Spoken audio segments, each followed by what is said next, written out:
बच्चों, मैं चंदन कुमार सिंह, सहायक शिक्षक, मकतपुर उच्च विद्यालय गिरिडीह, विषय इतिहास, अध्याय 3, जिसका शीर्षक है नात्सीवाद और हिटलर का उदय के ऊपर विस्तार पूर्वक चर्चा करने के लिए आपके सम्मुख उपस्थित हूँ। आप सभी प्यारे बच्चों का इस वीडियो कक्षा में स्वागत है। आज का जो हमारा टॉपिक है वह है नात्सीवाद और हिटलर का उदय। प्यारे बच्चों, हमने पहले अध्याय में यूरोप के एक महत्वपूर्ण देश फ्रांस के बारे में चर्चा किया था। उसके बाद दूसरे अध्याय में रूस के बारे में। आज हम लोग यूरोप के एक महत्वपूर्ण देश जर्मनी के बारे में विस्तार पूर्वक अध्ययन करेंगे। एनसीईआरटी की पुस्तक में जब हम अध्याय 3 को देखते हैं तो उसमें हम लोग पाते हैं कि जैसे कोई घटना का अंत होने के बाद जो स्टोरी सुनाई जाती है, कोई भी परिस्थितियाँ, कोई भी देश की घटना जो हुई उसके बाद की जो परिस्थितियाँ हैं वो पहले दिखाई जाती हैं। उसके पहले की घटनाओं का चर्चा पाठ के प्रारंभ में किया गया है। जैसे हिटलर नाम सुनते ही शायद आपको लगा होगा कि हमने कहीं सुना है। प्यारे बच्चों, आम बोलचाल की भाषा में आप सुने होंगे, तुम बड़ा हिटलर बनते हो, हिटलर शाही नहीं चलेगी। उसी हिटलर के बारे में इस अध्याय में हम चर्चा करेंगे। प्यारे बच्चों, पाठ की शुरुआत में एक छोटी सी स्टोरी सुनाई गई है, जिसमें यह है कि एक हेलमुट नाम का 11 वर्ष का जर्मन बालक अपने कमरे में लेटा हुआ था। इसी बीच उसे बगल के कमरे से अपने माता पिता के आपस में बात करने की फुसफुसाहट सुनाई दी। वह आपस में बहुत ही गंभीर मुद्दे पर चर्चा कर रहे थे कि अब हम सबों को एक साथ आत्महत्या कर लेनी चाहिए या स्वयं दोनों आत्महत्या कर लें। बालक बड़ा बेचैन हो उठा कि ऐसी क्या बात है। वे बड़ी बेचैनी भरे स्वर में ये बात कह रहे थे। उन्हें लग रहा था कि अब हमारे साथ मित्र राष्ट्र वही करेंगे जो हमने यहूदियों और अपाहिजों के साथ किया था। हेलमुट के पिता चिकित्सक थे। वे दूसरे दिन हेलमुट को अपने साथ बाग में घूमने ले गए। वहाँ पर बच्चों का गीत गाया, उसके साथ खेला कूदा और उसी दिन अपने दफ्तर में स्वयं को गोली मार दी। हेलमुट के दिमाग में इस घटना का बहुत बड़ा असर पड़ा। वह 9 साल तक एक भोजन का निवाला तक मुंह में नहीं ले सका, न घर से बाहर निकला, क्योंकि उसे डर था कि कहीं उसकी माँ भी उसे जहर न दे दे। तो बच्चों, ऐसा क्यों? इसलिए कि विश्व युद्ध के समय नात्सी विचारधारा के जो लोग थे, नात्सी पार्टी के जो लोग थे, वे यहूदियों और अपाहिजों के साथ बहुत बुरा बर्ताव किए थे। तो उन्हें लग रहा था कि अब युद्ध की समाप्ति हो गई है, अब वे भी हमारे साथ वैसा ही व्यवहार करेंगे। और नात्सी पार्टी का एक प्रमुख व्यक्तित्व, उस विचारधारा का प्रणेता हिटलर, एडोल्फ हिटलर जो था, वो बहुत ही महत्वाकांक्षी प्रवृत्ति का व्यक्ति था। वह चाहता था कि पूरे विश्व पर, पूरे यूरोप महादेश पर जर्मनी का शासन हो और विश्व का सबसे शक्तिशाली देश जर्मनी बने। ऐसा वो सोचता था। जर्मनी को विश्व का सबसे ताकतवर देश बनाना चाहता था। और मई 1945 ईस्वी में जर्मनी ने द्वितीय विश्व युद्ध में आत्मसमर्पण कर दिया। और उसके पूर्व ही जब हिटलर को ऐसा लग रहा था कि अब हारना निश्चित है, अब हार जर्मनी की निश्चित है, हमारी हार निश्चित है, तो उसके पूर्व ही अप्रैल महीने में ही उसने अपने प्रचार मंत्री के साथ, अपने पूरे परिवार के साथ आत्महत्या कर ली। लेकिन एक आश्चर्य की बात है, यह हिटलर मानवता का इतना बड़ा दुश्मन, इतना बड़ा नरसंहारक, अगर आंकड़े की बात की जाए तो द्वितीय विश्व युद्ध में इसने 60 लाख यहूदी, 60 लाख यहूदी, एक टर्म है यहूदी।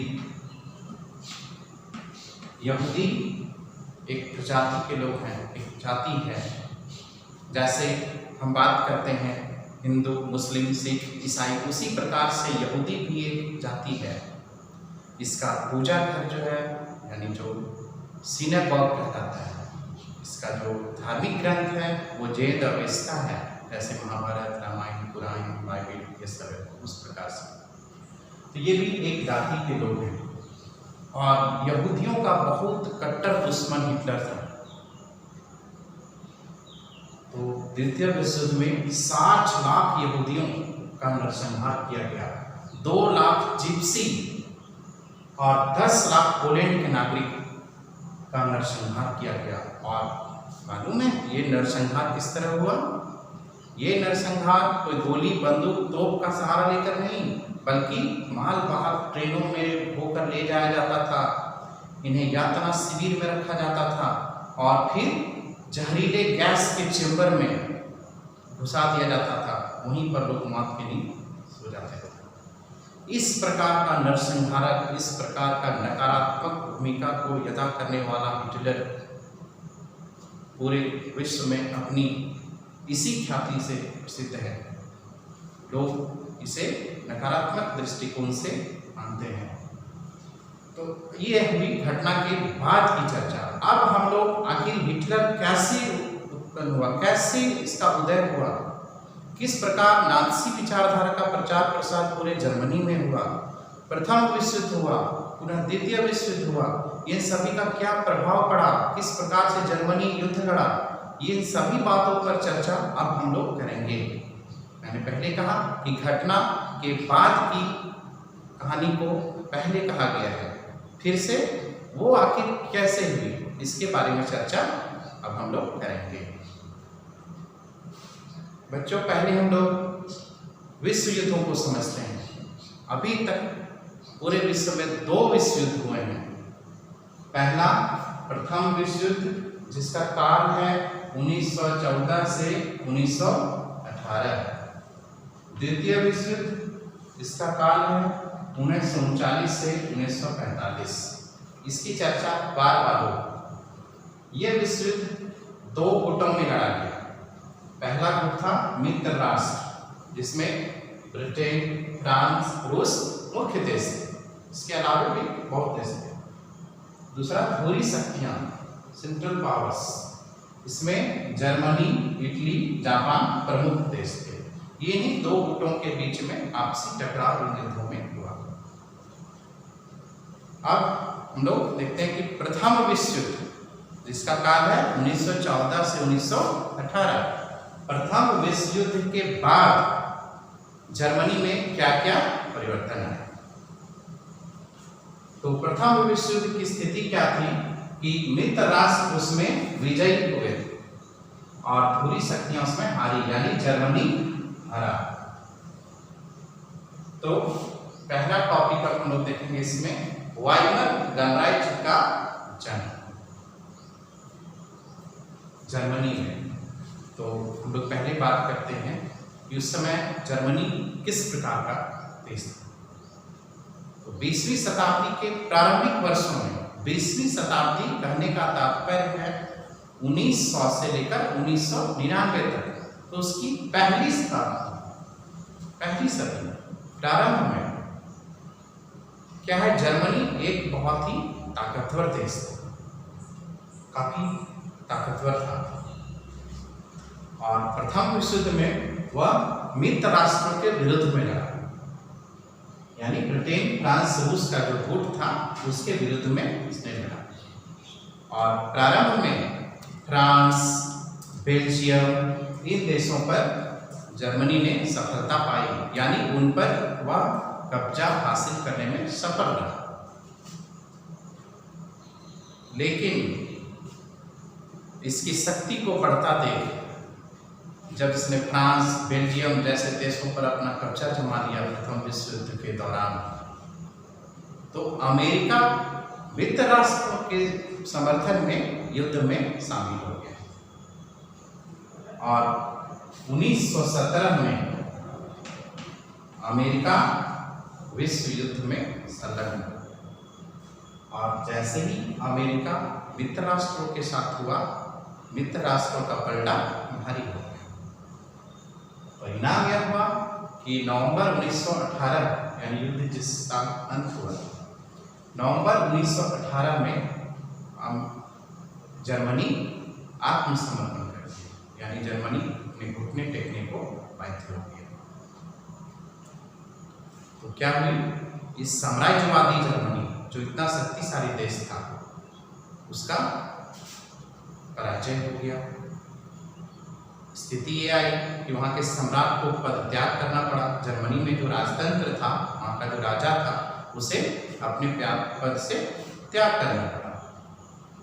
तब वहाँ की संसदीय पार्टियों ने मिलकर एक रूपरेखा बनाई कि किस प्रकार से जर्मनी की राजनीतिक व्यवस्था को पुनः पटरी पर लाया जाए। और इस क्रम में उन्होंने वहाँ की राजनीतिक व्यवस्था को एक नए सांचे में ढालना शुरू कर दिया। और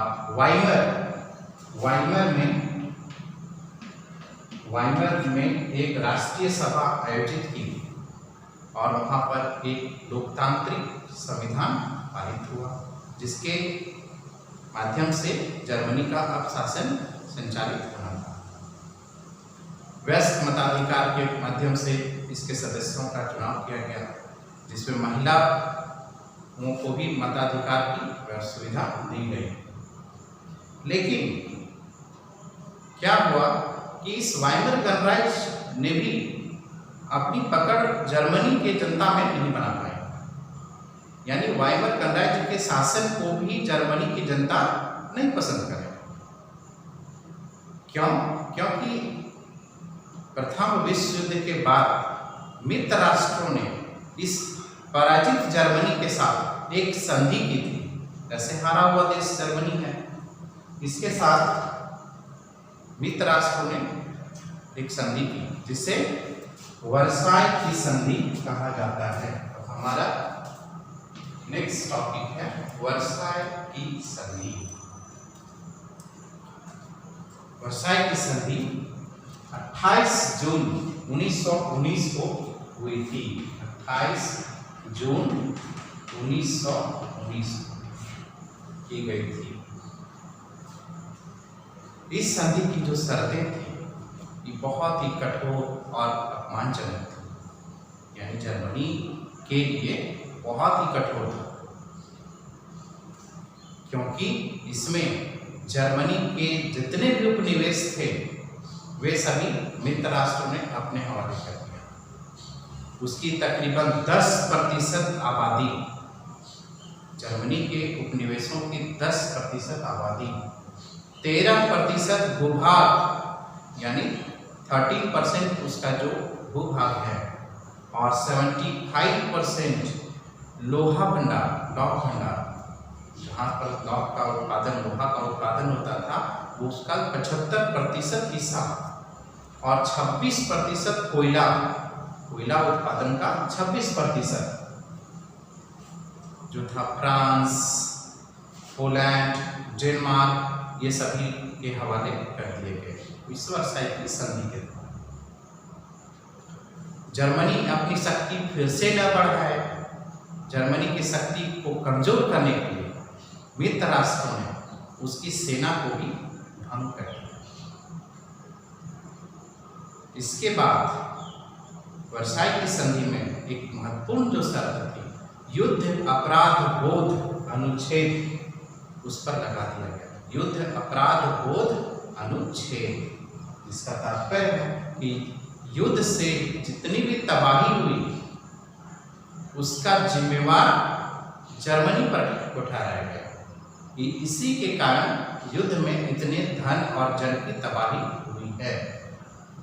और इसके कारण क्या हुआ कि जर्मनी के ऊपर 6 अरब पाउंड का हर्जाना लगा दिया गया, जो जर्मनी के लिए बहुत ही कठोर थी, बहुत ही मुश्किल थी कि हम 6 अरब पाउंड जुर्माना को किस प्रकार हम चुका पाएंगे। खनिज संसाधन वाला महत्वपूर्ण क्षेत्र जर्मनी का, जिसे राइनलैंड कहा जाता था, राइनलैंड, यह खनिज संपदा के मामले में जर्मनी का एक महत्वपूर्ण क्षेत्र था। इस राइनलैंड पर मित्र राष्ट्रों का कब्जा हो गया और इन कठोर शर्तों, इतने अपमानजनक संधि से जर्मनी की जनता पर आघात पहुंचा। वे आक्रोशित हो गए। वे कहने लगे कि ये वाइमर गणराज्य जो है, ये जो युद्ध के बाद जिस गणराज्य की स्थापना यहाँ की गई है, ये वाइमर गणराज्य वर्साई की संधि को जाकर हस्ताक्षर कराया है, इसके लिए यही दोषी है। तो जर्मनी की जनता वाइमर गणराज्य से नाराज हो गई, नाखुश हो गई और इस कठोर और अपमानजनक संधि के लिए वाइमर गणराज्य को जिम्मेवार ठहराया जाने लगा। प्रथम विश्व युद्ध का क्या प्रभाव था, अब हम लोग आगे देखेंगे। इस विश्व युद्ध ने, प्रथम विश्व युद्ध यानी 1914 से लेकर 1918 तक, इतने लंबे समय तक जो युद्ध चला, इसने पूरे यूरोप महादेश को मनोवैज्ञानिक रूप से और आर्थिक रूप से बहुत ही कमजोर कर दिया, एक नए मोड़ पर लाकर खड़ा कर दिया और आर्थिक रूप से तो खासकर पूरे यूरोप महादेश को तोड़ कर रख दिया, बहुत ही कमजोर कर दिया। जो यूरोप युद्ध से पहले कर्ज देने वाला महाद्वीप था, वह यूरोप अब कर्जदारों का महाद्वीप बन गया। यानी पहले कर्ज देने का काम करता था और अब यहाँ पर कर्ज लेने वालों की संख्या बढ़ गई।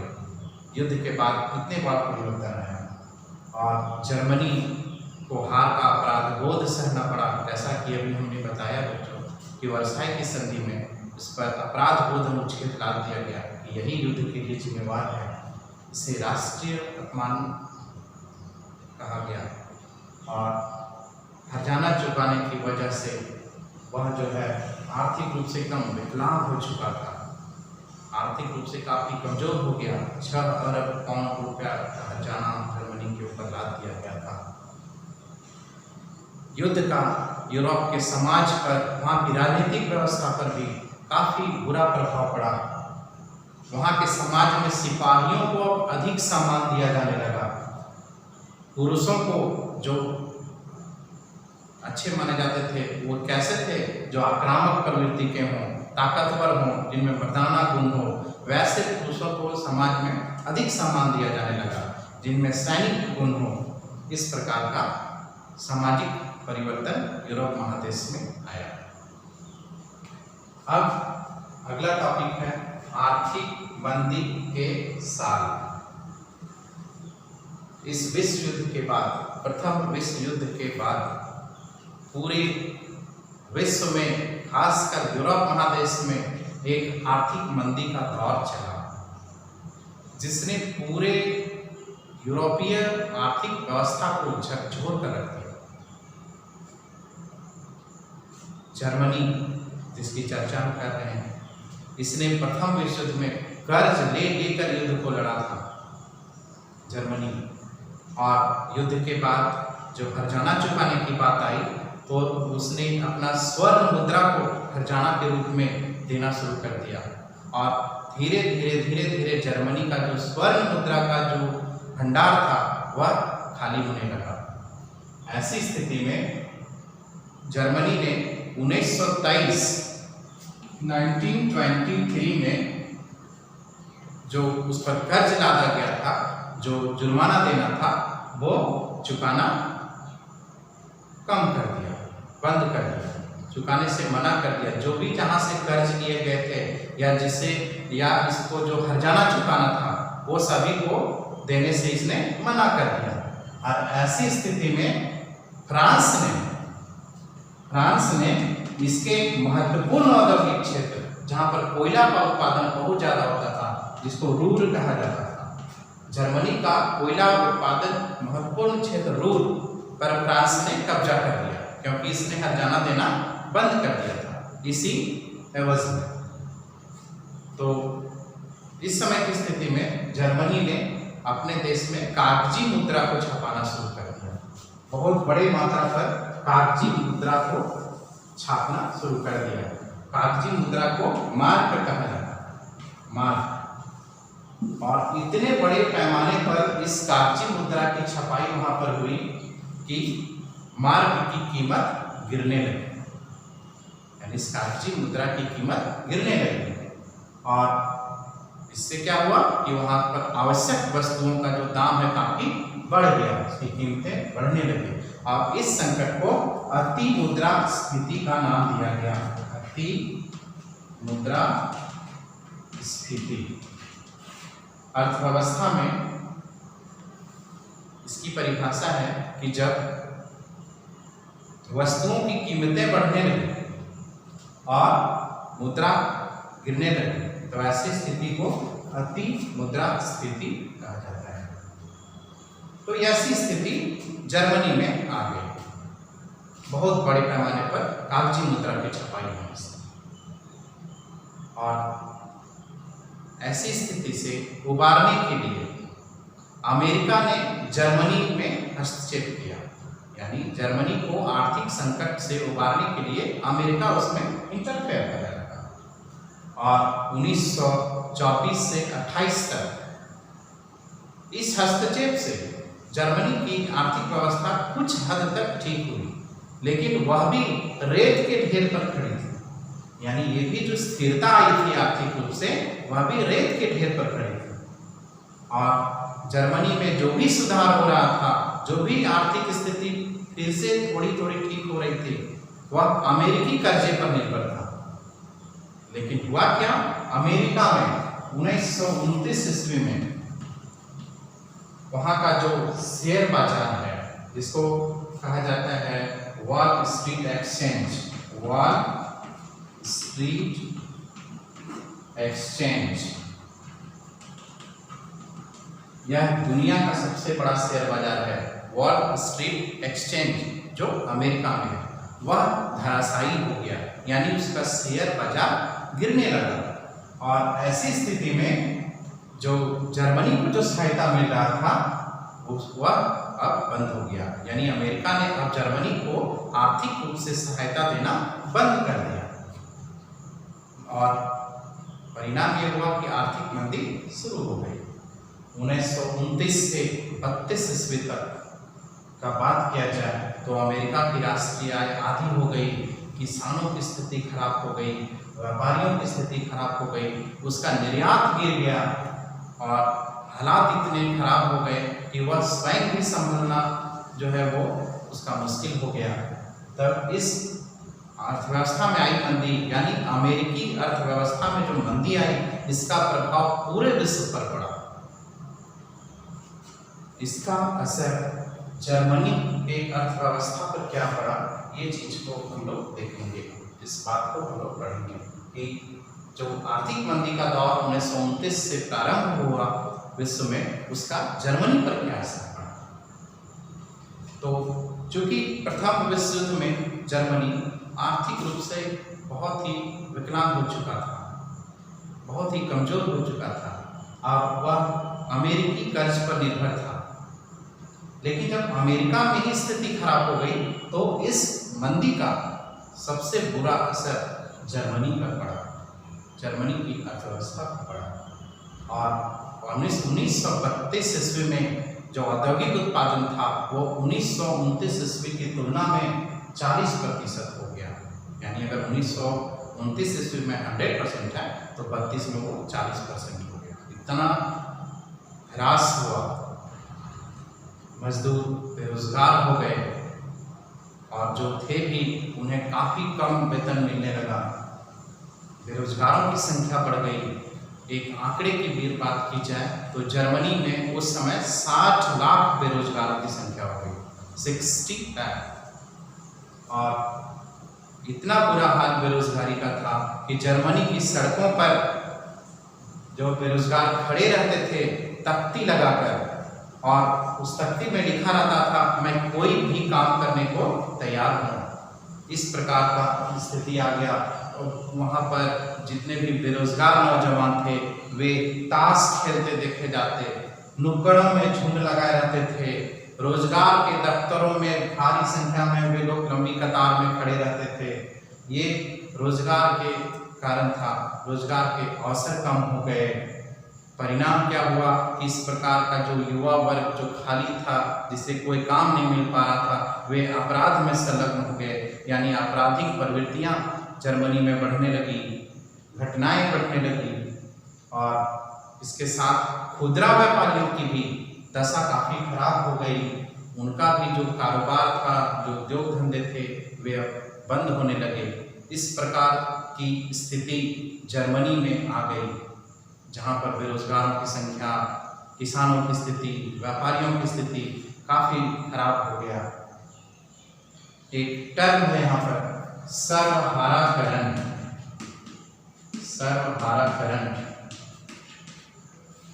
जर्मनी के अधिकांश लोगों को उस समय यह डर सताने लगा कि कहीं हमारे समाज में सर्वहाराकरण न हो जाए। यानी सर्वहाराकरण किसे कहते हैं? तो गरीब होते होते मजदूर वर्ग की स्थिति में पहुंच जाना सर्वहाराकरण कहलाता है। फिर से रिपीट कर रहा हूं, गरीब होते होते मजदूर वर्ग की स्थिति में पहुंच जाना सर्वहाराकरण कहलाता है। तो वहां पर जो अल्प वेतनभोगी लोग थे, मध्यम वर्ग के लोग थे, जो व्यवसायी व्यापारी वर्ग के लोग थे, उन लोगों को लग रहा था कि कहीं हमारे समाज का सर्वहाराकरण न हो जाए। तो ये हुआ सर्वहाराकरण। तो किसान जो थे जर्मनी में, वे लोग भी कृषि उत्पाद में जो उसके दामों में कमी आई, जो भी खेती से जो उत्पाद होते थे उसमें बेहिसाब उसके मूल्यों में गिरावट आई। जब अर्थव्यवस्था की ये स्थिति हुई तो कृषि उत्पादों के भी दाम में काफ़ी गिरावट आई, तो उससे वे परेशान हो गए। महिलाएं जो थी समाज में, वे अपने बच्चों का पेट नहीं भर पा रही थी, उसको लेकर उदास थी। यानी जर्मनी में समाज का प्रत्येक वर्ग, चाहे वो युवा हो, व्यापारी हो, व्यवसायी हो, किसान हो, मजदूर हो या महिला हो, सभी वर्ग में असंतुष्ट व्याप्त था, सभी में उदासी थी इस आर्थिक महामंदी के दौर में। और ऐसी स्थिति को वाइमर सरकार जो था, वाइमर गणराज्य जो था, वो संभाल नहीं सका और साथ ही उसने एक संविधान बनाया, वाइमर संविधान, जिसके बारे में अब हम लोग चर्चा करेंगे। यानी जब वाइमर में राष्ट्रीय सभा बुलाई गई और वहाँ पर एक लोकतांत्रिक संविधान पारित किया गया, तो उसमें कुछ ऐसे प्रावधानों को रखा गया जो जनता के हित में या शासन के हित में नहीं थे। इसमें से पहला है आनुपातिक प्रतिनिधित्व का प्रावधान। आनुपातिक प्रतिनिधित्व का प्रावधान, इसके अंतर्गत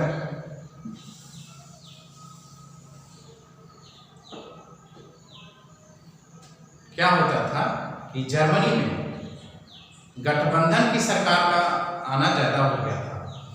यानी हर बार गठबंधन सरकार ही आ रही थी, क्योंकि इस प्रकार का प्रावधान संविधान में किया गया था। जो गठबंधन सरकार होते थे वे सही ढंग से, सही दिशा निर्देश से राज्य को नहीं चला पा रहे थे, उनमें काफी कमियां थी। साथ ही अनुच्छेद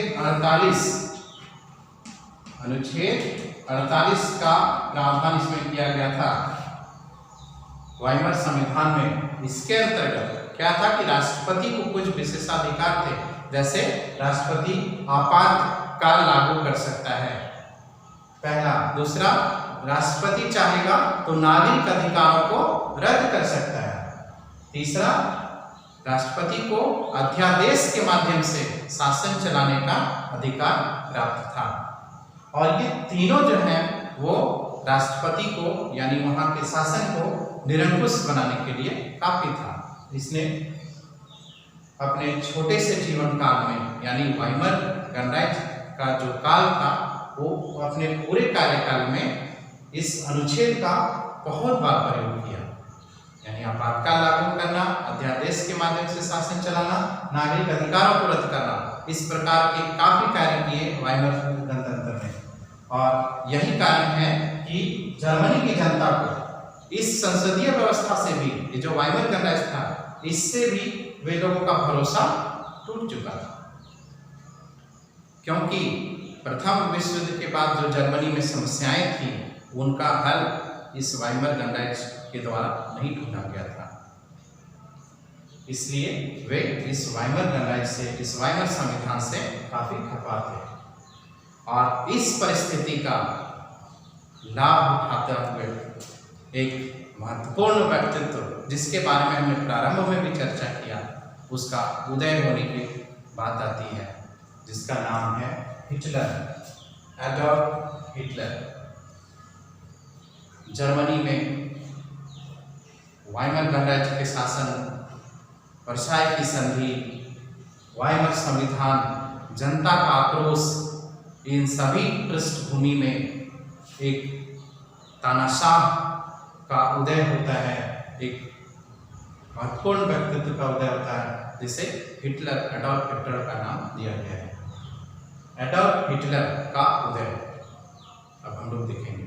हमने चैप्टर के प्रारंभ में चर्चा किया था कि एक हिटलर था जिसने 60 लाख यहूदियों, 10 लाख जिप्सी और 2 लाख जिप्सी और 10 लाख पोलैंड के नागरिक को मारा, उतना नरसंहार किया और द्वितीय विश्व युद्ध में बहुत ही भारी तबाही मचाई इस हिटलर ने। और ऐसी स्थिति में जर्मनी की जनता को इस हिटलर के ऊपर काफी भरोसा था। तो हिटलर का उदय किस प्रकार हुआ, वह कौन था, इसके बारे में अब हम लोग चर्चा करेंगे। हिटलर का जन्म 1889 में ऑस्ट्रिया में हुआ था। ऑस्ट्रिया। हिटलर का जन्म 1889 में ऑस्ट्रिया में हुआ था। हिटलर का जो युवावस्था था वो काफी गरीबी में भी थी, बहुत ही गरीब परिवार से, और रोजी रोटी का कोई साधन नहीं होने के कारण वैसे दौर में, बेरोजगारी के दौर में, उसने अपने को प्रथम विश्व युद्ध में सेना में भर्ती करने को चला गया, यानी वह प्रथम विश्व युद्ध में फौज में भर्ती हो गया। और भर्ती होने के बाद हिटलर अपनी अगली पंक्ति का संदेशवाहक का काम किया और फिर कॉर्पोरल बना। और हिटलर ने अपनी बहादुरी को दिखाते हुए कुछ तमगे भी प्राप्त किए, यानी इसे कुछ इनाम भी मिले इसकी बहादुरी का। जर्मनी की सेना की पराजय ने तो उसे हिला दिया, यानी हिटलर के ऊपर दो चीजों का बहुत बड़ा प्रभाव पड़ा। एक तो जर्मनी की सेना का हार होना और दूसरा वर्साई की संधि में कठोर और अपमानजनक शर्तों को जर्मनी के ऊपर जो डाल दिया गया था। ये दो चीजों से हिटलर आग बबूला हो गया कि हमारी सेना हार गई और हमारे ऊपर वर्साई की संधि लाद दी गई हमारे देश के ऊपर। ऐसे में हिटलर ने अपने अंदर के जो बोध हैं उसे प्रकट किया और 1919 ईस्वी में 1919 में इसने नेशनल जर्मन वर्कर्स पार्टी नाम के एक छोटे से संगठन में वह अपना सदस्य बन गया। और इस जर्मन वर्कर्स पार्टी के ऊपर उसने नियंत्रण स्थापित कर दिया। आगे चलकर इसी जर्मन वर्कर्स पार्टी का नाम नेशनल सोशलिस्ट पार्टी रखा गया और यही नेशनल सोशलिस्ट पार्टी आगे चलकर नाज़ी पार्टी के रूप में स्थापित हुई। और नाज़ी पार्टी को इसीलिए कहा जाता है कि हिटलर की पार्टी है जिसने हिटलर ने स्थापित किया और इसी नाज़ी विचारधारा के माध्यम से हिटलर ने पूरे जर्मनी में अपने विचारों को प्रचार प्रसार किया। तो अब हम देखते हैं हिटलर सेना में है, वह पार्टी का भी संगठन चला रहा है। वैसी स्थिति में 1923 में हिटलर ने बवेरिया पर कब्जा किया और बर्लिन पर चढ़ाई की। 1923 में हिटलर ने बवेरिया पर कब्जा कर लिया और बर्लिन पर चढ़ाई की और सत्ता को भी अपने हाथ करने का प्रयास किया। और इस स्थिति को देखकर जर्मन सरकार ने उसे गिरफ्तार कर लिया कि ये तो सत्ता पर हथियाने की योजना बना रहा है। तो जर्मनी की सरकार ने उसे गिरफ्तार कर लिया और उस पर देशद्रोह का मुकदमा चलाया गया, लेकिन कुछ समय के बाद उसे रिहा कर दिया गया। लेकिन जब फिर महामंदी आई और इस प्रकार की स्थिति आई, वर्साई की संधि, वाइमर संविधान, तो ऐसे में नाज़ीवाद को एक उभरने का नया मौका मिला और इसने धीरे धीरे जन आंदोलन का रूप लेना शुरू कर दिया। इस बेरोजगारी और महामंदी का जो दौर था उसने इस नाज़ी पार्टी को यानी हिटलर को उभरने का एक सुनहरा अवसर प्रदान किया। और क्या था कि 1929 ईस्वी के बाद जो बेरोजगारी थी, जो भूखमरी थी, जो आर्थिक स्थिति की कमजोरी थी जिसका चर्चा हमने पहले किया, उन सबों ने हिटलर को और नाज़ी पार्टी को आगे बढ़ने में मदद की। और स्थिति ये हुई कि 1929 ईस्वी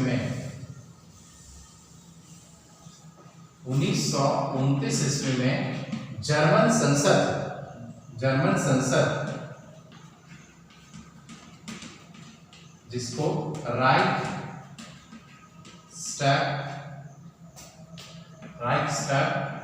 कहा जाता है, जर्मन संसद का जो चुनाव हुआ उसमें 2.6% वोट नाज़ी पार्टी को मिले 1929 ईस्वी में। लेकिन 1932 ईस्वी में जो वहाँ की परिस्थिति बनी उसका परिणाम यह हुआ कि 1932 ईस्वी में नाज़ी पार्टी जर्मनी की सबसे बड़ी पार्टी बन गई और इसे 37% वोट मिले। यानी जो नाज़ी पार्टी 1929 ईस्वी में 2.6% वोट पाया, वह 1932 ईस्वी में 37% वोट के साथ देश की सबसे बड़ी पार्टी बनकर उभरा। हिटलर के उदय होने उसका जो व्यक्तित्व था वह बहुत बड़ी भूमिका निभाया। वह बहुत ही आक्रामक वक्ता था। बच्चों, आप समझोगे कि आखिर हिटलर में ऐसे क्या क्या गुण थे जिसे जर्मनी की जनता ने पसंद किया, वहाँ के शासन को, वाइमर गणराज्य को समाप्त करने में इनका सहयोग किया और फिर इनका वहाँ पर शासन चलने लगा। आखिर कुछ तो जरूर था। तो हिटलर में कुछ व्यक्तिगत गुण थे। यह एक आक्रामक वक्ता था। इसके भाषण सुनने दूर दूर से लोग आते थे। इसके जोशीले भरे भाषणों से जर्मनी की जनता जो है वो अंदर से झकझोर कर रख देता था। और यह कहता था अपने भाषण में कि हम जर्मनी को एक ताकतवर देश बनाएंगे और जो वर्साई की संधि है उसका हम प्रतिशोध कर लेंगे और जर्मन समाज की जो हमारी प्रतिष्ठा खो चुकी है उसे हम पुनः वापस लाएंगे। इन सभी का आश्वासन वह अपने भाषणों में देता था और जर्मनी की जनता इनके भाषणों को सुनकर काफी प्रभावित हुई और इसे पसंद करने लगी। और अपने भाषणों में हिटलर यह वादा करता था कि हम बेरोजगारों को रोजगार देंगे, क्योंकि यह जानता था कि जर्मनी की सबसे बड़ी समस्या बेरोजगारी है। तो बेरोजगारों को रोजगार देंगे और नौजवानों को सुरक्षित भविष्य देंगे। इन सभी बातों को, इन सभी वादों को वह अपने भाषण में कहता था, और अपने भाषण में यह कहता था कि हम देश को विदेशी प्रभाव से मुक्त करेंगे और इसका मुंहतोड़ जवाब देंगे। यानी जो दूसरे देश ने हमारे औद्योगिक क्षेत्र पर, जैसे फ्रांस, बेल्जियम, इन सभी देशों ने हमारे जो औद्योगिक क्षेत्र हैं, प्रमुख कोयला उत्पादक क्षेत्र है, लौह उत्पादक क्षेत्र है, इन सबों पर जो कब्जा कर लिया है, उन सबों से हम मुक्त करेंगे और उनका वो मुंहतोड़ जवाब देंगे। और इस प्रकार का वह प्रोपेगेंडा कहलाता था। प्रोपेगेंडा एक शब्द है, इसका परिभाषा है कि जनता को आकर्षित करने के लिए, जनता को अपनी ओर आकर्षित करने के लिए किया जाने वाला एक खास तरह का प्रचार प्रोपेगेंडा कहलाता है। कौन सा? क्या? जनता को अपनी ओर आकर्षित करने के लिए किया जाने वाला एक खास तरह का प्रचार प्रोपेगेंडा कहलाता है। यह प्रचार पोस्टर के माध्यम से, फिल्मों के माध्यम से, अखबार से, भाषण से किया जाता है। तो हिटलर क्या करता था? अपने भाषण के माध्यम से कहता था कि हम बेरोजगारों को रोजगार देंगे, सुरक्षित भविष्य देंगे, हम दूसरे देश की शक्तियों को समाप्त करेंगे, उनसे बदला लेंगे, और वह इस काम के लिए रैलियां करता था, जनसभाएं आयोजित की जाती थी, और उनके भाषणों में, उनके प्रदर्शनों में, उनकी रैलियों में काफ़ी आडंबर का प्रदर्शन किए जाते थे। उन्हें दिखाया जाता था कि हम कितने शक्तिशाली संगठन हैं।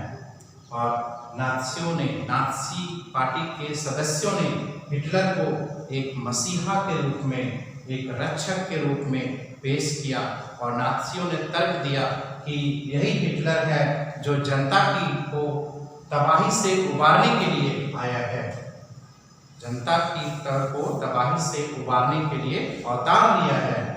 और 30 जनवरी 1933 को जर्मनी के राष्ट्रपति हिंडनबर्ग ने हिटलर को आमंत्रित किया चांसलर पद के लिए, जो कि वहाँ के मंत्रिमंडल में एक बहुत ही महत्वपूर्ण और शक्तिशाली पद था।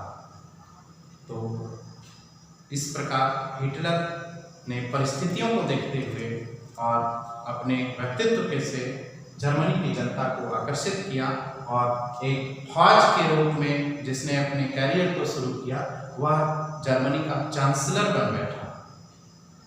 तो हम संक्षेप में इसको यह काफी महत्वपूर्ण होता है परीक्षा में कि नाज़ीवाद का उदय या हिटलर का उदय किस प्रकार हुआ। नाज़ीवाद का उदय या हिटलर का उदय।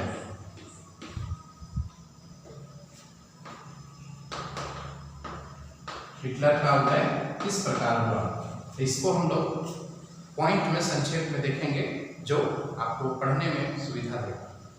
सबसे पहला चीज, इसी में से हम लोग क्वेश्चन उठाए हैं, वर्साय हिटलर का उदय किस प्रकार हुआ या नाज़ी पार्टी का उदय। तो सबसे पहला पॉइंट है वर्साय की संधि।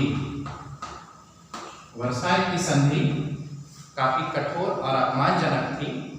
इस संधि ने जर्मनी पर बहुत ही कठोर शर्तें लागू दी, जिसे जर्मनी नहीं कर पा रहा था, नहीं निभा पा रहा था। 6 अरब पाउंड का जुर्माना लगा दिया गया, जिसे चुकाने में वह असक्षम था। इस परिस्थिति का लाभ हिटलर ने उठाया और वहां की जनता को अपने पक्ष में किया। दूसरा, वाइमर गणराज्य का जो वाइमर संविधान बना। वाइमर संविधान हमने अभी 2 बार बताया कि उस संविधान में आनुपातिक प्रतिनिधित्व का प्रावधान किया गया था, जिसका अर्थ था कि वहां पर गठबंधन सरकार जो है वो बार बार सत्ता में आ रहे थे। और जो शासन को चलाने में असक्षम था। और दूसरा अनुच्छेद 48 जिसमें राष्ट्रपति को आपातकाल लागू करने, नागरिक अधिकारों को रद्द करने और अध्यादेश के माध्यम से शासन चलाने का अधिकार प्राप्त था। तो ऐसी स्थिति में जनता इस संविधान को पसंद नहीं कर रही थी। तीसरा, लोगों ने वर्साई की संधि, वाइमर संविधान। तीसरा बात क्या देखा? हिटलर का व्यक्तित्व। हिटलर एक आक्रामक और जोशीले भाषण देने वाला व्यक्ति था। उसका जो भाषण थे, उसके जो वादे थे, वे जर्मन जनता को काफी पसंद आया। बेरोजगारों को रोजगार देना, विदेशी ताकतों को मुंहतोड़ जवाब देना, वर्साई की संधि में हुए अपमान का बदला लेना, पुनः जर्मनी को विश्व में एक शक्तिशाली राज्य के रूप में स्थापित करना, इन सभी बातों का जर्मनी की जनता पर काफी असर पड़ा और वे नाज़ी विचारधारा, नाज़ी पार्टी से काफी संतुष्ट हुए और हिटलर को उदय में काफी मदद किया। चौथा, साम्यवाद का प्रसार। साम्यवाद का प्रसार रूस में, पिछले अध्याय में हमने चर्चा किया था कि रूस में 1917 में क्रांति हुई थी और साम्यवादी शासन की स्थापना हुई। तो कहीं न कहीं जर्मनी के लोगों को भी यह डर हो रहा था कि उस प्रकार का साम्यवादी शासन जर्मनी में भी स्थापित न हो जाए। इस डर से वे नाज़ी पार्टी से जुड़ते चले गए और हिटलर के वक्त को पसंद करने लगे। पांचवा, लोकतंत्र में अविश्वास।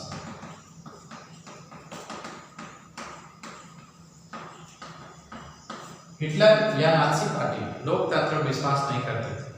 वाइमर गणराज्य का असफल होने से जर्मनी की जनता में भी जो है वो लोकतंत्र से उदासी हो गई और वे भी अब चाहते थे कि वहाँ पर हिटलर जैसे व्यक्ति का ही शासन हो।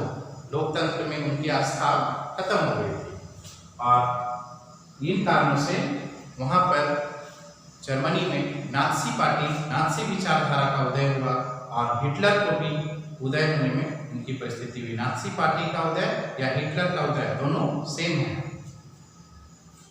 नाज़ी पार्टी के अंतर्गत जो विचारधाराएं बनी उसे नाज़ीवाद कहा जाता है और नाज़ीवाद का क्या क्या सिद्धांत था उसका चर्चा हम करेंगे।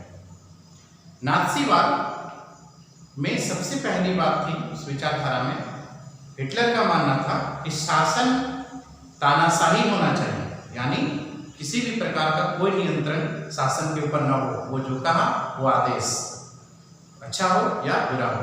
यानी पहला पॉइंट है शासन तानाशाही होना चाहिए, ये नाज़ीवाद का सिद्धांत का पहला पॉइंट है। दूसरा है विरोधियों के साथ कठोरता का व्यवहार करना चाहिए, जो विरोधी हैं उनसे कठोरता का व्यवहार करना चाहिए। तीसरा, प्रजातंत्र यानी लोकतंत्र, जनता का शासन या अंतर्राष्ट्रीय शांति, जो विश्व शांति की बात है वो सिर्फ दिखावा है। तीसरा, राष्ट्र की सुरक्षा के लिए युद्ध नीति को अपनाना अनिवार्य है। चौथा, उसके सिद्धांत थे कि यहूदियों, पूरे विश्व में जितने भी यहूदी हैं उन सबों से नफरत करना चाहिए, घृणा करनी चाहिए। और छठा पॉइंट है कि विश्व में जर्मनी की जो लोग हैं वे सर्वोत्तम जाति के लोग हैं, सबसे अच्छे नस्ल के लोग हैं जर्मन लोग। पूरे विश्व पर उन्हीं का आधिपत्य स्थापित होना चाहिए, उन्हीं का प्रभुत्व होना चाहिए। तो ये नाज़ीवाद का सिद्धांत था। तो हम लोगों ने देखा कि किस प्रकार हिटलर का उदय हुआ और हिटलर ने जो नाज़ी पार्टी बनाई उसके क्या क्या सिद्धांत थे। अब चूंकि झारखंड अधिविद्य परिषद रांची के द्वारा कक्षा 9 का जो वार्षिक परीक्षा होता है वो ऑब्जेक्टिव होता है, यानी प्रश्न होते हैं उसमें 4 विकल्प दिए होते हैं और उन 4 विकल्प में से एक उत्तर सही होता है जिसे OMR में आंसर करना होता है। तो जो भी आज का संदर्भ था, जो भी हमारे आज हम लोगों ने पढ़ा, उससे जो जो महत्वपूर्ण वस्तुनिष्ठ प्रश्न बन सकते हैं मैं उसके बारे में बोलने जा रहा हूँ। पहला प्रश्न है, प्रथम विश्व युद्ध कब हुआ था? इसका उत्तर है 1914 से 1918 तक। दूसरा प्रश्न है, द्वितीय विश्व युद्ध कब हुआ था? इसका उत्तर है 1939 से 1945 तक। मित्र राष्ट्र में कौन कौन से देश शामिल थे? इसका उत्तर है फ्रांस, रूस, ब्रिटेन और अन्य। अगला प्रश्न, जर्मनी के संसद को क्या कहा जाता है? तो जर्मनी के संसद को राइक्सटैग कहा जाता है। राइक्सटैग कहा जाता है। प्रथम विश्व युद्ध के बाद जर्मनी में किस गणराज्य का जन्म हुआ? इसका उत्तर है वाइमर गणराज्य। हिटलर का जन्म कब हुआ था? हिटलर का जन्म 1889 में 1889 में हुआ था। हिटलर का जन्म कहाँ हुआ था? तो हिटलर का जन्म ऑस्ट्रिया में हुआ था। हिटलर जर्मनी का चांसलर कब बना? तो 30 जनवरी 1933। वर्साई की संधि में जर्मनी के ऊपर कितना हर्जाना, कितना जुर्माना लगाया गया था? इसका उत्तर है 6 अरब पाउंड। प्रथम विश्व युद्ध के बाद मित्र राष्ट्रों ने जर्मनी के साथ कौन सी संधि की थी? इसका उत्तर है वर्साई की संधि।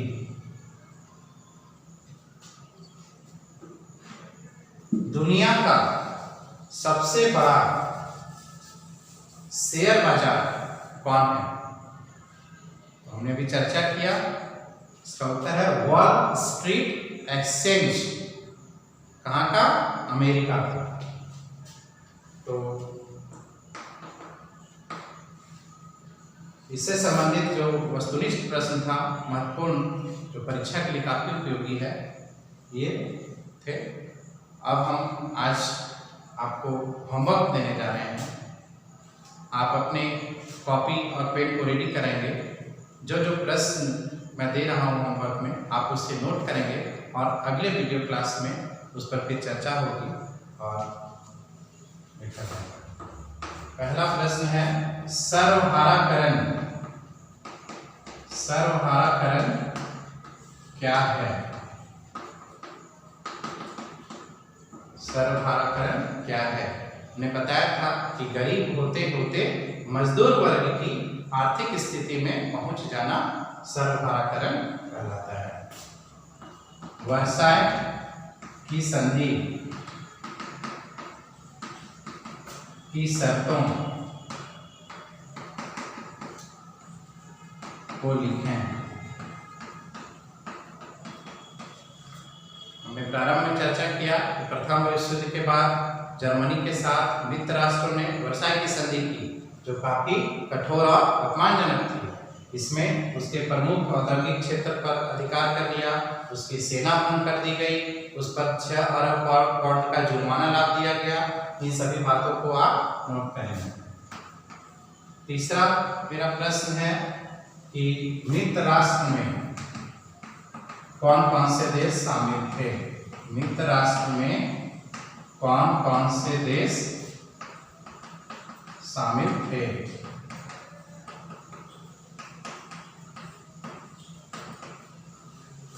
मित्र राष्ट्र और धुरी राष्ट्र, इन दो गुटों के बीच में प्रथम और द्वितीय विश्व युद्ध हुआ था। तो मित्र राष्ट्र में फ्रांस, ब्रिटेन, रूस, ये सभी देश शामिल थे। आप अगला प्रश्न लिखेंगे कि हिटलर का जन्म कब और कहाँ हुआ था?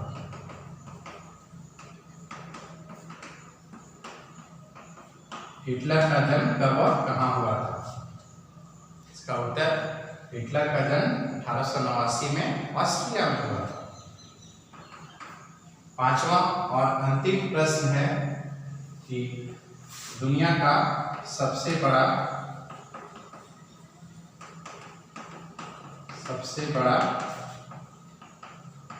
शेयर बाजार कौन है? दुनिया का सबसे बड़ा शेयर बाजार कौन है? Wall street exchange. कहाँ का? अमेरिका का। तो इन पांचों प्रश्नों को आप अपने कॉपी में नोट करेंगे और जितने भी टॉपिक्स हुए उस पर अगर कोई दिक्कत है तो आप कमेंट बॉक्स में लिखेंगे, उसका निराकरण किया जाएगा। और इसी के साथ यह पाठ हमारा समाप्त होता है। अब अगले पाठ के लिए हम लोग पुनः अगले वीडियो क्लास में मिलेंगे। धन्यवाद।